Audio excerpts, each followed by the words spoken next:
everyone, it's Ben Hardy here, and in today's video we're going to be going over a 2021 Ram 1500 to explain whether or not you should wait for the 2022 Ram 1500. First and foremost though, a huge shout out and thank you to the Dodge Ram here in Sandy for giving me some time with this 1500 and lending it for this video.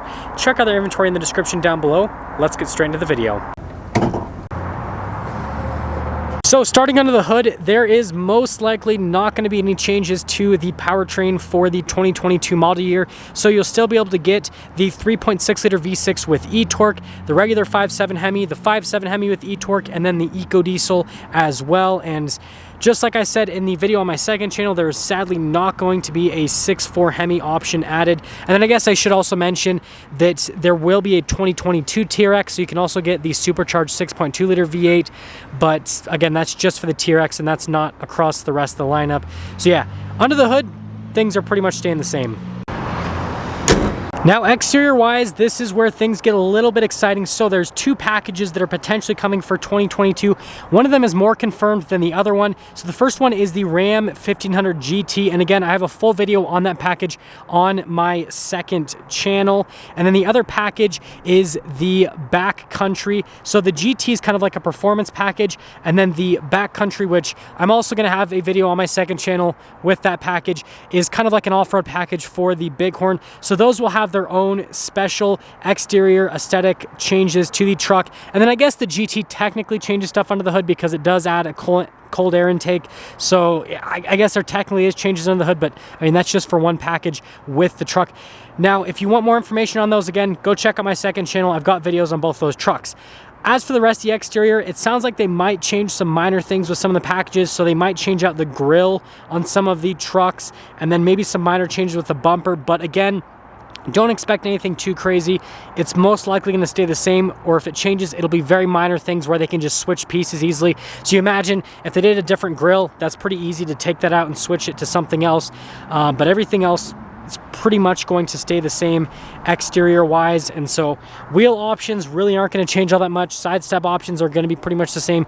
Same thing with the mirrors. So we'll still have the continuation of the power folding trailer mirrors. This is the regular mirror, but in 2021 you could get power folding trailer mirrors. That'll actually continue, which is, I guess, pretty cool. And then, yeah, I mean, everything else is pretty much going to be the same. Payload towing capacities are going to stay the same as well, exterior-wise.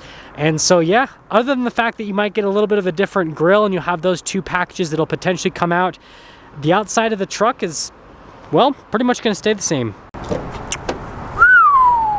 And we got to open the front door, too. Shee! So now coming to the interior, again, we're probably not going to have a ton of changes. And I also thought I'd show you guys this interior because I've never reviewed a Laramie with this interior package. I think it looks beautiful. I love the contrast between the cream and then the brown. I know it's kind of like old manish, but I think it looks really cool. Maybe it's because I'm getting old. Just kidding. Only 23 still. But yes, interior-wise, things are pretty much going to stay the same. And so you guys can kind of predict that, well, all of this stuff is pretty much going to be the same. And then coming over to the front, yeah, just look how beautiful this is. This brown interior, absolutely love it. And we're actually going to close up the truck and start it up because there is an important change that you guys will only be able to listen to once I turn the truck on. Wait for it. Wait for it. You hear that? That is the air conditioning, and there is going to be a new filter for 2022. I know it's such a small change, but because of COVID and all that, Ram is basically doing a new filtration or a new filter for the truck so that the air coming in is even more filtered than before. So I guess it's kind of like a safety thing. So yes, there will be some stuff changing with that. But as for the rest of the truck, like, this whole setup, all of this is gonna, like, expect this all to look the same and expect to get all this stuff. So I guess something to mention is like that backcountry will have the off-road pages in this screen. This one is not gonna have it because it doesn't have any of the off-road stuff, but expect the 12-inch display to stay the same. Another change that will come for 2021 actually has to do with the transmission select. So most likely with the GT package, you'll be able to get the shifter you have in the TRX, the console shifter. They might offer that in more packages with the truck, or they might offer it as a standalone option, because there's a lot of people that complain about this dial shifter. I don't really have any complaints about it. I think it's fine, but there's a lot of people that don't necessarily like it. And so they might release it as a standalone package where you can get like the center console with the shifter. Now there is a downside to that. The center console as it stands without the shifter, right, you can slide it backwards and forwards, and you have tons of storage space there, and then also tons of storage space behind because this slides backwards and forwards. But when you add the shifter, it becomes a fixed thing, and so you only have a little bit of storage space in the front and then less in the back, and so it makes it a little bit less practical. But I guess some people would rather be able to do this to go into whatever gear they're going into versus doing this. Okay, all jokes aside, but yeah, that'll all stay the same. And then up top, this whole system is staying the same, and then you'll still be able to get the camera mirror system. It sounds like they're still continuing that into 2021 as well. And so yeah, there's not really a ton of changes coming. There's a little bit, but now I guess we'll take the truck out and drive it and talk about the rest.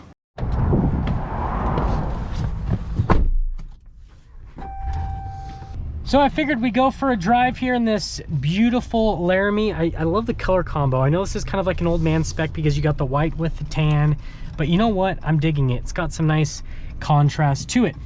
But let's talk about the driving dynamics and how those are for 21 and how they're going to change for 2022. And well, short answer is the driving dynamics aren't really going to change, right?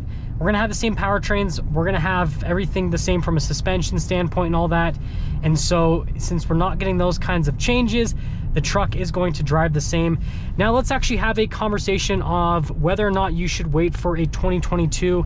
And it is going to depend on what you are looking for. So there's those two new packages. And again, if you want more information on the backcountry and on the GT, go check out my second channel where I've got those videos. Now that you've watched those videos, or hopefully you've watched those videos and you know a little bit about those packages, if those are packages you're interested in, then obviously get a 2022 because you can't get those packages for 2021, especially the GT. I think that's a package people are most excited about because it's kind of a performance-ish package for the Ram 1500. Now, aside from those two new packages, should you just get a 21 at this point? Now, the answer is probably depending on how picky you are. So if you aren't super picky on the specification that you want for the 1500, like you're open to colors and options and all that kind of stuff, then you're going to save a little bit of money by getting a 2021 because the price for the 2022 is going to go up slightly. So it's going to be a little bit more money. And on top of that, there's not going to be the same discount that you get on a 2021 on the 2022. So since you're not going to get as much discount, then that means that you're gonna be paying more for a similar-ish truck as long as you're not looking for something too specific. Now, in terms of availability with the 21s, there's not that many left, and so that's kind of why if you want something specific, then kind of goes that way. I just want to do an acceleration because that's what I always do when I do this little driving route. So I'm doing it because I can. Anyways, aside from that, like I said, it just depends on how picky you are with the truck. But if you're going to be ordering if you're going to be looking at a regular truck, then like I said, things aren't really going to change all that much. So for example, with a Bighorn, other than that backcountry package, everything's going to be pretty much the same. Same with the Rebel, with the Laramie, with the Limited, Longhorn, all that kind of stuff. Even with the TRX, that's pretty much all going to be the same. There's really not going to be, again, anything different other than that air filtration system. So I guess if you're like, you know, if that's something that's important to you, that improved air filter, then I guess yes, then the 2022 is worth it for you. For me personally, I don't care about stuff like that, but I can understand for some people that is very important for that, and I respect that. And yeah, then it makes sense to get a 2022. But yeah, other than that, I mean, it's kind of sixes, right? There's some changes that are happening, but they're very small and insignificant, other than, again, maybe some aesthetic pieces and then some new packages. And so it really just depends on what you're looking for. So I guess my final piece of advice is, if you want a 21, get one right now while they're still available. If you're picky, order a 2022, you'll get exactly what you want, but understand you're gonna have to pay a little bit more money for the truck because the MSRP is gonna be a little bit higher, and then on top of the MSRP being a little bit higher, there's not gonna be as much dealer discount. And I mean, I guess in terms of the pricing difference, what I think it's gonna be, in the past, I could guess, usually, you know, the pricing goes up by 500 or $1,000 per model year, sometimes 1,500 bucks. with COVID and everything, it's hard to guess. I think manufacturers are going to increase their prices quite a bit on a lot of vehicles, and it's going to be kind of shocking to some people, and it's just because of supply and demand issues. And so don't be surprised if the price difference between a 21 and a 22 is significant. And so if you're worried about that, again, hop on a 21 before you can't get one, because if they do increase the prices by a substantial margin, then the values of the 21s are going to go up significantly because of that. So just kind of have that expectation going into things. And so yeah, hopefully this video helped you guys out if you are looking into ordering a 22, or if you're deciding on buying a 21 while they are still available. As always, yeah, that's it. I don't know what I'm saying at this point, so we're just gonna cap things off before I make myself look dumber than I already am. That's gonna sum things up for our video going over the 2022 Ram 1500 and whether or not you should get a 2022, or rather should you wait for a 2022 or pick up a 2021 like this. And yeah, with all that being said, I'll see all of you in the next video.